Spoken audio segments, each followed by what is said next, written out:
8 de la noche, 29 minutos. En este momento hacemos contacto con Juan Sebastián Roldán, secretario de Gabinete.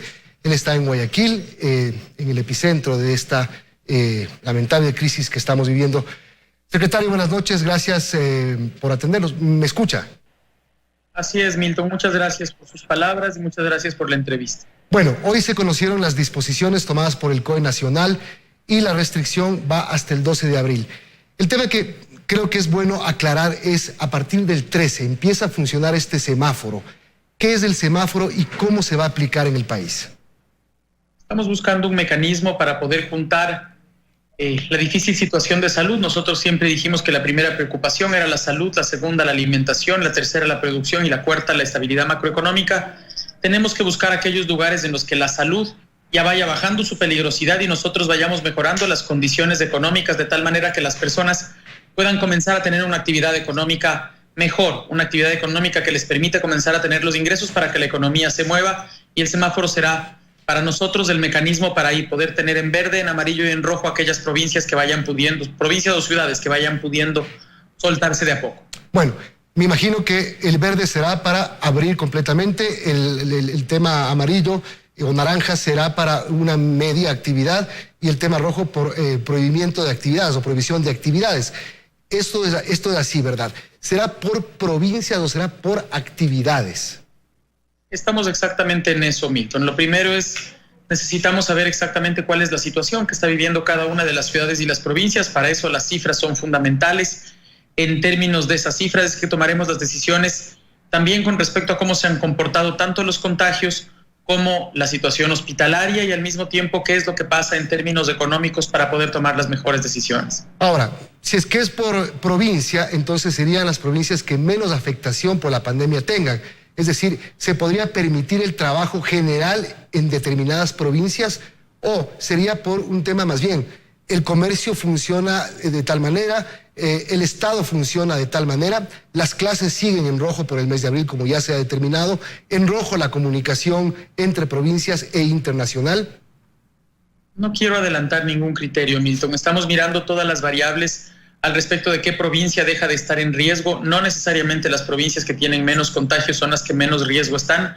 Eso puede también significar que pueden llegar a contagiarse. Luego no vamos a tener provincias que hoy día tienen bajo contagio en el nivel en el que estamos viviendo la situación de Guayaquil. Sin embargo, esperamos que la situación en esas provincias tenga una curva de otro tipo. En Guayaquil la curva se disparó muy rápidamente. En las otras provincias la curva ha sido más estable, una curva bastante baja. Va a haber contagios, pero eso nos permite en el tiempo poder curarlos y mantenerlos de mejor manera, que no se copen los hospitales. Ese era el primer objetivo y en enorme mayoría del país se ha logrado. No hemos logrado eso en Guayaquil y en Guayas, y por eso el gobierno y el presidente de la República nos pidió al vicepresidente de la República y a varios ministros venir acá para encontrar soluciones por la difícil situación que pasa esta ciudad. ¿Qué pasa en Guayaquil? ¿En qué momento, secretario, se pierde el control de Guayaquil? Pasó con el partido de fútbol del 4 de marzo cuando se permitió que haya público en un partido de Copa Libertadores Barcelona Independiente, cuando 3 días antes, el 29 de febrero, se prohibió, cuando tuvimos el primer caso de coronavirus. Esos días posteriores fueron claves, habrían sido claves. ¿Qué pasó en Guayaquil? ¿En qué momento se pierde el control? Uno de los picos fuertes que hemos tenido en Guayaquil está entre el 17 y 20 de marzo, son los picos de mayor gente en emergencias. Nosotros estamos mirando todos los indicadores que podemos seguir al respecto de cómo se comporta la enfermedad. Y uno de los picos fuertes en emergencia están entre el 17 y el 20 de marzo. Significa que esas personas se contagiaron 6, 7, 8 días antes, no tanto tiempo, no 15 días antes. Eso es el fin de semana que se comienzan a plantear las restricciones. Recuerden ustedes que nosotros el 9 de marzo ya tomamos una decisión firme al respecto de espectáculos públicos y el 11 de marzo el presidente de la República pide que no hayan vuelos. Esos vuelos que llegan del resto del mundo, de personas que estaban de Guayaquil por sus vacaciones fuera del país, son en gran medida los que generan contagios fuertes. El contagio no viene de los ríos, el contagio más fuerte viene de otros países, de España, de Italia, que son los que nos generan el problema de Guayaquil. Y lamentablemente los primeros días Guayaquil no cierra, nos es difícil lograr que la ciudad respete las normas y por eso tenemos que ampliar el toque de queda, tenemos que tomar medidas más restrictivas y sobre esa base es que hoy la ciudad está en bastante mejores circunstancias. Se había dicho que uno de los principales problemas para la propagación del virus fue que mucha gente que llegó de viaje a Guayaquil en esos días no respetó las cuarentenas domiciliarias. Así fue. Mucha gente no respetó las cuarentenas domiciliarias, salieron a fiestas, salieron a las playas. Recuerden ustedes que ese fin de semana la gente estuvo en la playa.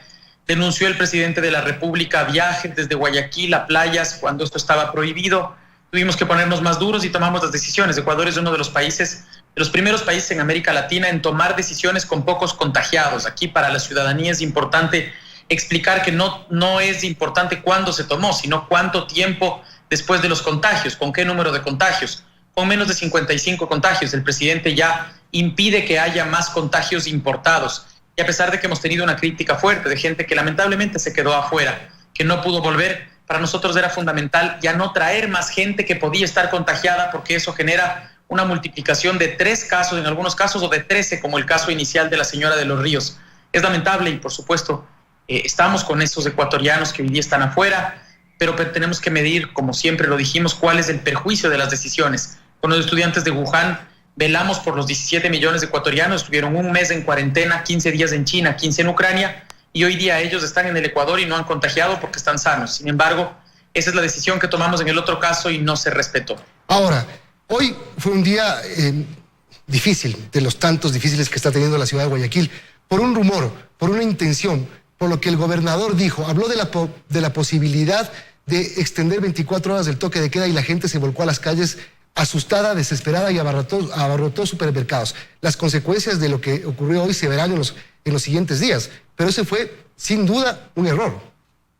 Sí, yo creo que hubo un error del gobernador compartido conmigo, que lo discutimos antes de su entrevista en Ecuavisa. Nosotros lo que pensábamos es que era importante desde la ciudad hacer una recomendación al COE. El COE no lo acogió, lo anunció temprano. Hubo más gente en los supermercados y más gente en los mercados y ese sin duda fue un problema. Me imagino que se subsanará cuando se decidió en el COE que no sucedería. Es importante pedirles a los ciudadanos que si no tenemos la necesidad absoluta de ir y proveernos, no vayamos a los supermercados, no vayamos a los mercados. En Guayaquil, lamentablemente, en los mercados hay gente todos los días. Cuando no es toque de queda, lamentablemente todavía hay gente que se relaja y sale, y tenemos que saber que la única certeza que nosotros podemos tener al respecto de no contagiarnos es respetar el distanciamiento social que planteamos. Secretario, que es lo que está dando resultado aquí.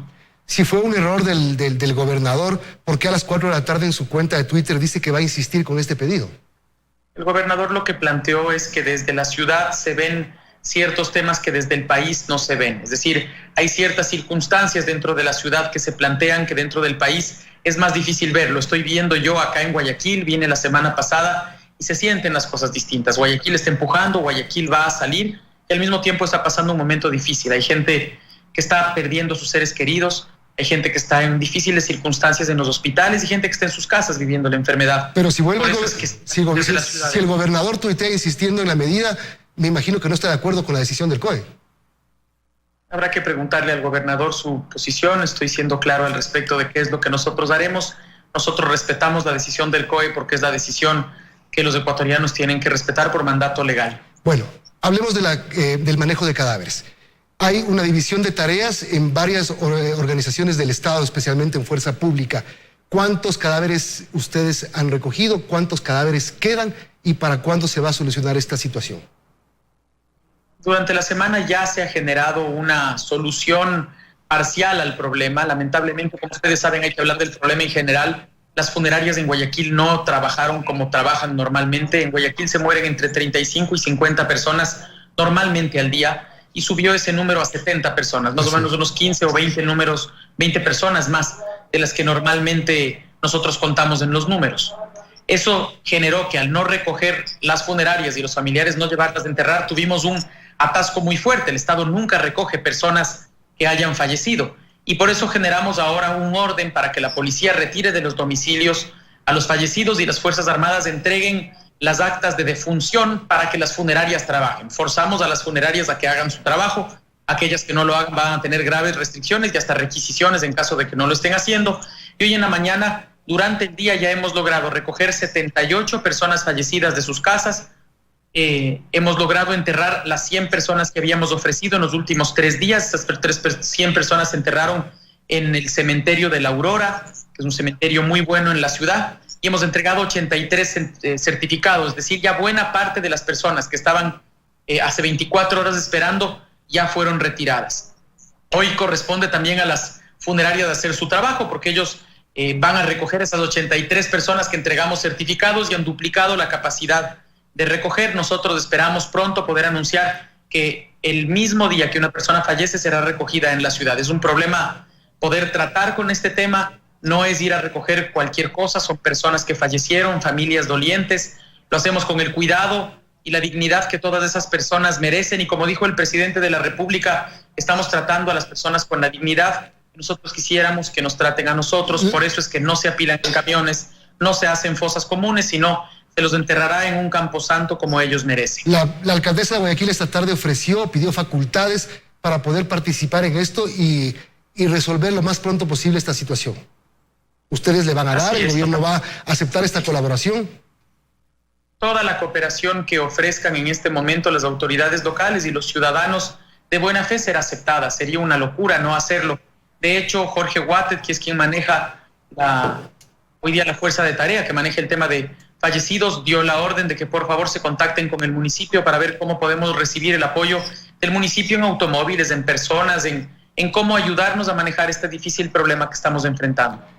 Bueno, y el problema que se viene después de la pandemia será el económico. ¿Cómo va el tema de los multilaterales, la oferta del gobierno que tenía para gestionar con el Fondo Monetario Internacional, por ejemplo? Hoy anunció el ministro de Salud la entrega de $20 millones por parte del Banco Mundial, que serán destinados a insumos médicos para poder garantizar un poco más la cobertura en esta situación complicada que está viviendo el país, sobre todo la provincia del Guayas. Pero el tema económico en general para el país que se viene va a ser muy grave.